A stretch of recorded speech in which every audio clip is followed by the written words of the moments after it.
Hello students, मैं रचना यादव आपकी Hindi teacher.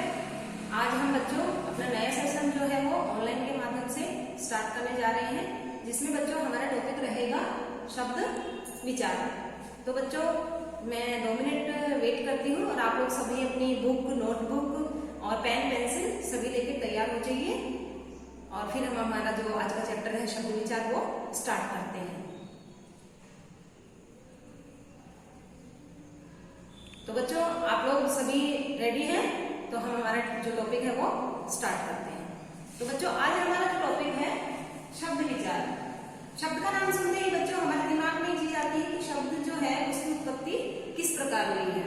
तो बच्चों जैसे हमने छोटी क्लास में जैसे हमने हमेशा पढ़ा है कि बचपन से हम स्वर व्यंजन जो पढ़ते आ रहे हैं, जैसे एस एन आर, आस्याम, क ख ग, ये बच्चों सभी वर्ण होते हैं जो कुछ स्वर होते हैं और कुछ व्यंजन।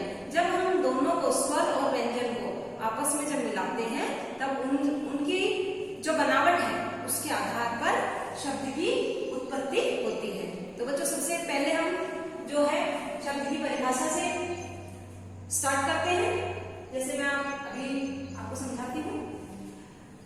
2 या 2 से अधिक वर्णों से बने 2 या 2 से अधिक वर्णों से बने सार्थक ध्वनि समूह को शब्द कहते हैं। एक बार बच्चों हम वापस देखते हैं दोबारा से। 2 या 2 से अधिक वर्णों से, वर्ण मैंने भी आपको बताया स्वर और व्यंजन, जिसमें ए, आ, ई, क, ख, ग ये सभी आते हैं। तो 2 या 2 से अधिक वर्णों से बने सार्थक ध्वनि समूह को शब्द कहते हैं। अब बच्चों में आप सोच रहे होंगे कि सार्थक ध्वनि समूह, सार्थक क्या होता है, सार्थक शब्द कौन से होते हैं? तो मैं आपको उदाहरण के माध्यम से आपको मैं बताती हूँ। जैसे बच्चों देखिए,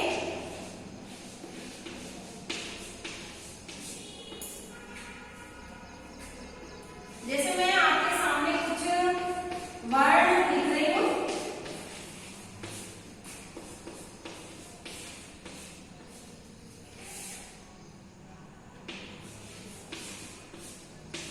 अब इस वर्ण के माध्यम से जैसे हम जो है वो समझेंगे कि सार्थक शब्द कौन से होते हैं। अब जैसे बच्चों मैंने आपके सामने कुछ वर्ण विच्छेद किए, ठीक है। अब ये जो वर्ण विच्छेद है इनको मैं सभी को जोड़कर एक साथ लिखती हूँ और आप पढ़कर देखना कि इसका अर्थ कुछ निकलता है या नहीं निकलता है। जैसे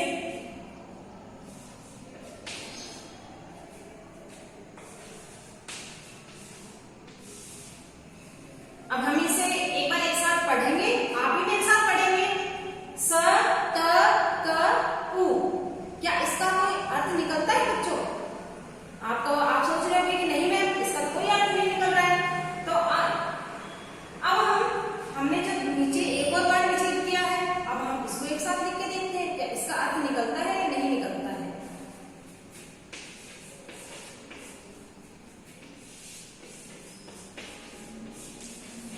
अब हम एक साथ इसको पढ़ेंगे।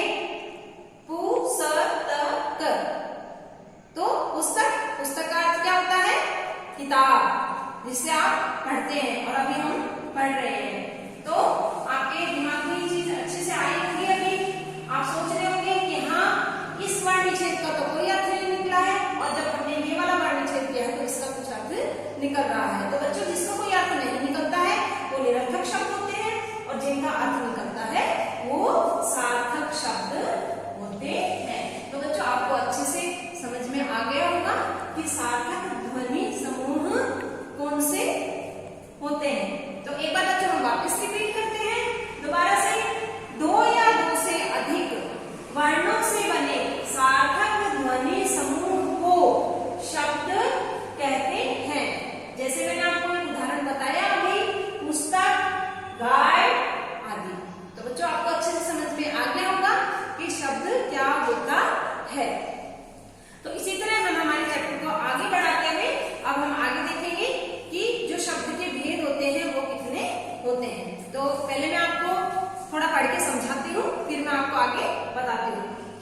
की उत्पत्ति की जो शब्द की जो उत्पत्ति है, शब्द की जो बनावट है, वो किस आधार पर होती है? वो बच्चों स्रोत के आधार पर, रचना के आधार पर। तो रचना या बनावट या प्रयोग, अर्थ और अर्थ के आधार पर जो है वो शब्द के भेद होते हैं। तो बच्चों एक बार मैं आपको दोबारा से रिपीट करके बताती हूँ कि शब्द की उत्पत्ति स्रोत, रचना, बनावट, प्रयोग या अर्थ के आधार पर होती है। तो सबसे पहले हम देखेंगे कि हमारा जो पॉइंट है उत्पत्ति के आधार पर। सबसे पहले हम कौन सा देखेंगे? उत्पत्ति के आधार पर। तो बच्चों उत्पत्ति के आधार पर भी हमारे जो शब्द हैं उसके 5 भेद है। कितने भेद हैं उत्पत्ति के आधार पर? 5। ठीक है। तो सबसे पहले हम ये देखते हैं कि उत्पत्ति के आधार पर शब्द के भेद।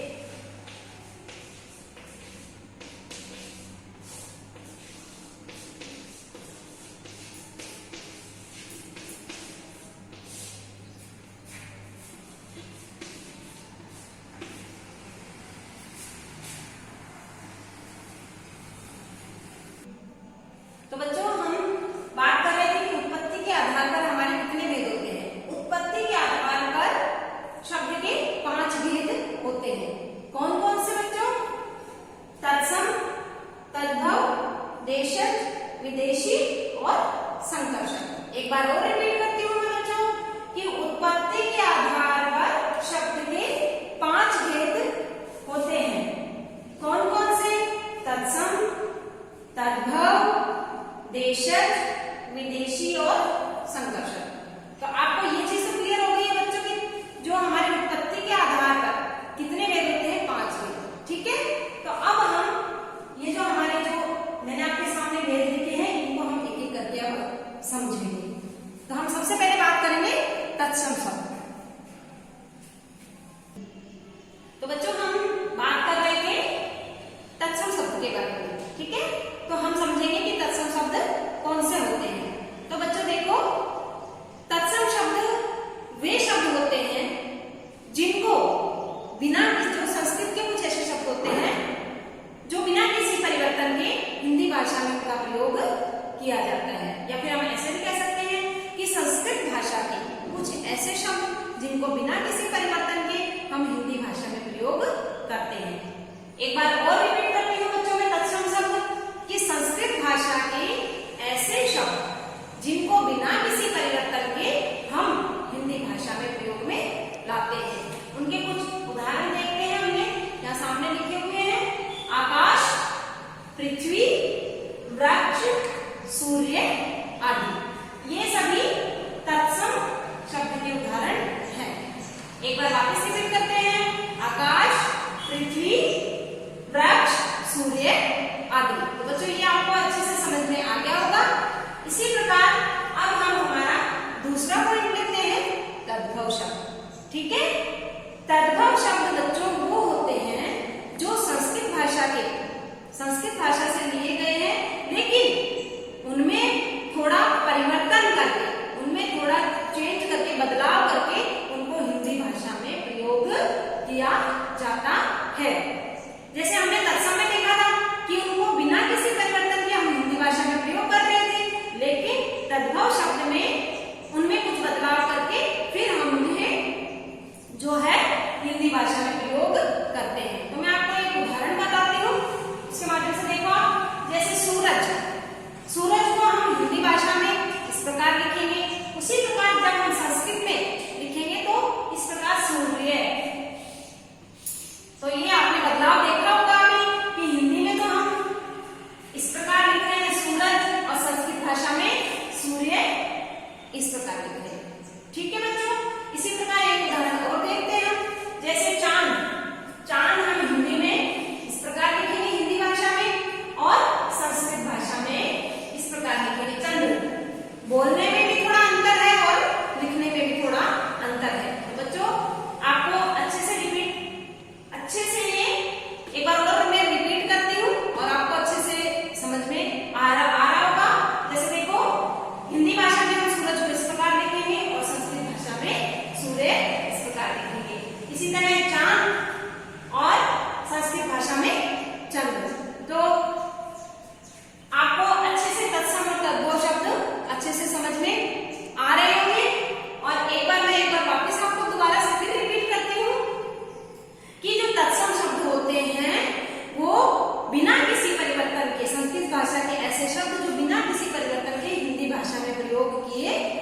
जाते हैं वो तत्सम शब्द कहलाते हैं। इसी प्रकार तद्भव शब्द वे होते हैं जो परिवर्तन के साथ हिंदी भाषा में प्रयोग किए जाते हैं।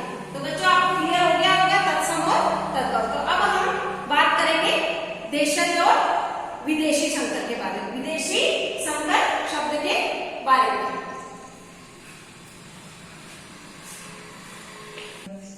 तो बच्चों हम देशज शब्द के बारे में बात करते हैं। हम आगे बढ़ते हुए देशज शब्द जैसे ही हम नाम ले रहे हैं तो हमें कुछ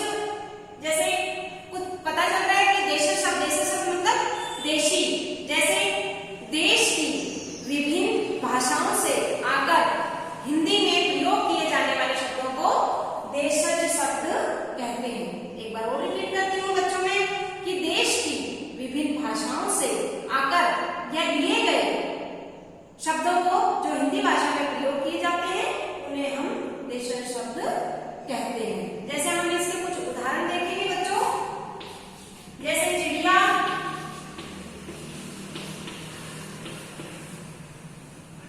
खिड़की,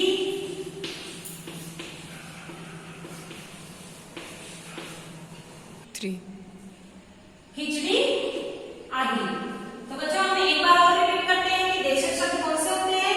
देशज शब्द वे शब्द होते हैं जो अपने जो बाहर की भाषाओं से आकर के हमारी हिंदी भाषा में प्रयोग किए गए हैं। बाहर की भाषाओं से, है ना, बाहर की भाषाओं से लिए गए हैं और उन्हें हमारी हिंदी भाषा में प्रयोग किया गया है।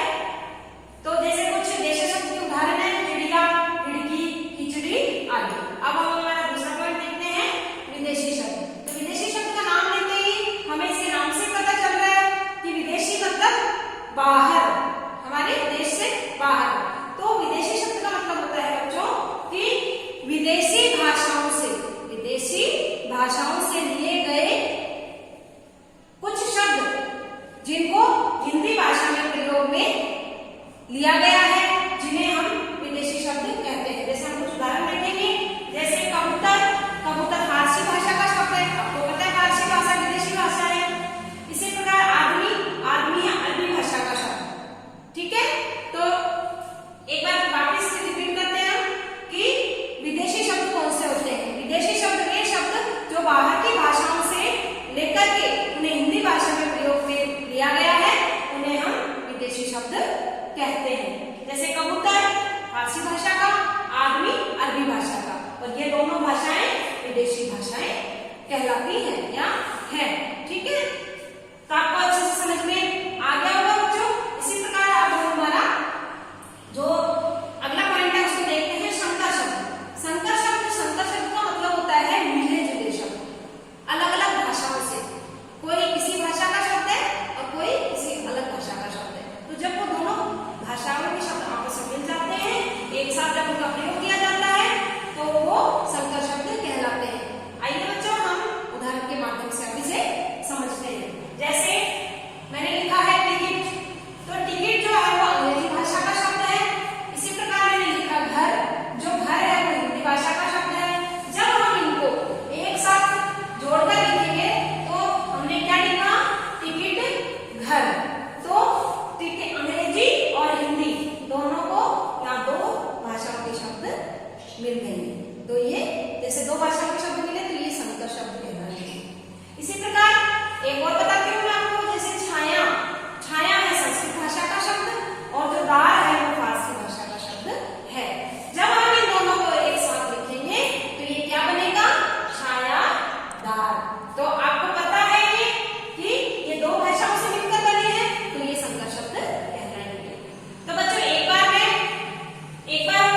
आपको जैसे मैं अच्छे से बता देती हूँ कि जो ये शब्द हैं ये अलग अलग भाषाओं से हैं। तो अलग अलग भाषाएं जब आपस में मिलती हैं तो वो संकर शब्द कहलाते हैं। तो बच्चों आपको अच्छे से जो है वो समझ में आ गया होगा, उम्मीद करती हूँ मैं। और जो हमारा आज का ये चैप्टर है हम इसे यहीं तक पढ़ेंगे, और हमारी जो नेक्स्ट जो ऑनलाइन सेशन होगा उसमें मैं आपको एक वीडियो भेजूंगी, उसमें आपको कुछ होमवर्क दिया जाएगा। वो होमवर्क आपको अच्छे से सुंदर राइटिंग में लिखना भी है और उसे याद भी करना है।